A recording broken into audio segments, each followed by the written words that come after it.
जय जय श्री राधा नवनीत प्रियालाल। स्वागत है आपका श्री भक्तमाल अमर गाथा की इस नवीन और पावन श्रृंखला प्रभु प्राप्ति के मार्ग का अनुसरण करने वाले भक्त के 11वें एपिसोड में। मेरे प्यारे भगवत प्रेमियों, कल हमने महाराज शिबी का त्याग देखा था।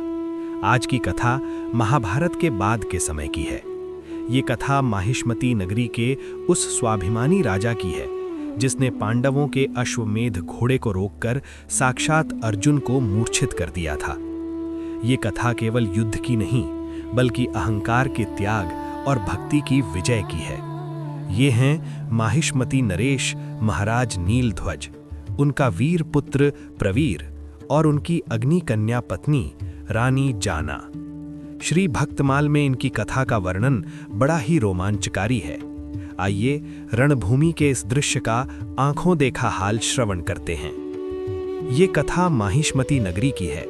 वहां के राजा थे महाराज नीलध्वज। उनके पुत्र का नाम था प्रवीर। प्रवीर महापराक्रमी और निडर योद्धा थे। पांडवों ने जब अश्वमेध यज्ञ किया तो उनका घोड़ा दिग्विजय के लिए निकला। घोड़े की रक्षा स्वयं गांडीवधारी अर्जुन कर रहे थे। घूमते घूमते वो घोड़ा माहिष्मती नगरी के पास पहुंचा।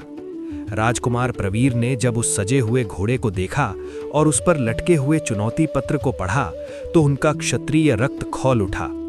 प्रवीर ने अभिमान पूर्वक उस घोड़े को पकड़ लिया और अपने सैनिकों को आज्ञा दी, इस घोड़े को बांध लो, देखते हैं पांडवों में कितना दम है। घोड़ा पकड़े जाने का समाचार जब अर्जुन को मिला तो वे सेना लेकर माहिष्मती पहुंचे। उधर जब राजा नीलध्वज को पता चला कि उनके पुत्र ने पांडवों को चुनौती दी है तो वे घबराए नहीं।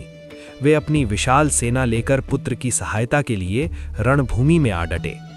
राजा नीलध्वज ने अर्जुन को संदेश भेजा, युद्ध के लिए तैयार हो जाओ। दोनों ओर से भयंकर युद्ध छिड़ गया। महाराज नीलध्वज कोई साधारण योद्धा नहीं थे। उन्होंने अर्जुन पर बाणों की ऐसी वर्षा की कि एक बार तो स्वयं अर्जुन भी चकरा गए। भक्तमाल बताता है कि अर्जुन मूर्छित होकर रथ पर गिर पड़े। नीलध्वज की वीरता देखकर देवता भी आश्चर्यचकित रह गए। ऐसा लगा कि आज पांडवों की हार निश्चित है। जब अर्जुन संकट में पड़ गए तो उनकी रक्षा के लिए अग्निदेव को आना पड़ा। यहाँ एक बड़ा ही विचित्र रिश्ता है। राजा नीलध्वज की पत्नी रानी जाना, जिन्हें स्वाहा का अंश माना जाता है, साक्षात अग्निदेव की पुत्री थीं। इस नाते अग्निदेव राजा नीलध्वज के ससुर लगते थे। लेकिन दूसरी ओर खांडव वन दहन के समय से अर्जुन और अग्निदेव की मित्रता थी। अग्निदेव ने देखा कि मेरा मित्र अर्जुन हार रहा है। उन्होंने अपने दामाद नीलध्वज के विरुद्ध अर्जुन का साथ देने का निर्णय लिया। अग्निदेव ने रणभूमि में अपनी ज्वाला फैला दी और राजा नीलध्वज की सेना को भस्म करना शुरू कर दिया। अपनी सेना को जलता देख राजा नीलध्वज क्रोधित हो उठे। उन्होंने देखा कि यह काम कोई और नहीं, उनके अपने ससुर अग्निदेव कर रहे हैं। राजा ने अग्निदेव को ललकारा, हे अग्निदेव, आप यह क्या कर रहे हैं? मैं आपका दामाद हूँ। यह सेना आपकी बेटी जाना की प्रजा है। आप अपनों को छोड़कर इन पांडवों का पक्ष क्यों ले रहे हैं? अग्निदेव ने उत्तर दिया, राजन, यदि तुम कमल नयन श्री कृष्ण के बिना यज्ञ करोगे या उनसे शत्रुता करोगे तो देवता या मंत्र कोई भी तुम्हें पवित्र नहीं कर सकता। अर्जुन श्री कृष्ण के अनन्य भक्त हैं। जहाँ श्री कृष्ण है वहीं धर्म है। मैं अपने संबंधों से बंधा हो सकता हूँ किंतु धर्म से विमुख नहीं हो सकता। जब रानी जाना ने सुना कि उनके पिता ही उनके पति और पुत्र के विनाश का कारण बन रहे हैं तो वे रणभूमि में उतर आईं। एक क्षत्राणी और अग्निपुत्री का क्रोध प्रलयंकारी था। रानी जाना ने अर्जुन और पांडव सेना को ललकारा। कहते हैं कि उनके सतीत्व और क्रोध के तेज से पांडव सेना कांप उठी। उन्होंने कहा कि मेरे पति और पुत्र ने धर्म का पालन किया है। यदि भक्ति सच्ची है तो आज निर्णय होकर रहेगा। स्थिति बिगड़ती देख भक्त वत्सल भगवान श्री कृष्ण को बीच बचाव करना पड़ा। भगवान ने राजा नीलध्वज और रानी जाना को समझाया। श्री कृष्ण ने कहा, राजन, अर्जुन मेरा सखा है और तुम मेरे भक्त हो। भक्तों के बीच युद्ध मुझे शोभा नहीं देता।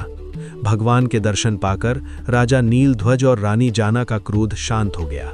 उन्हें ज्ञान हुआ कि जिससे वे लड़ रहे हैं वे तो स्वयं जगदीश्वर के प्रिय हैं। राजा नीलध्वज ने तुरंत अपने अस्त्र त्याग दिए उन्होंने अग्निदेव और भगवान श्री कृष्ण को प्रणाम किया।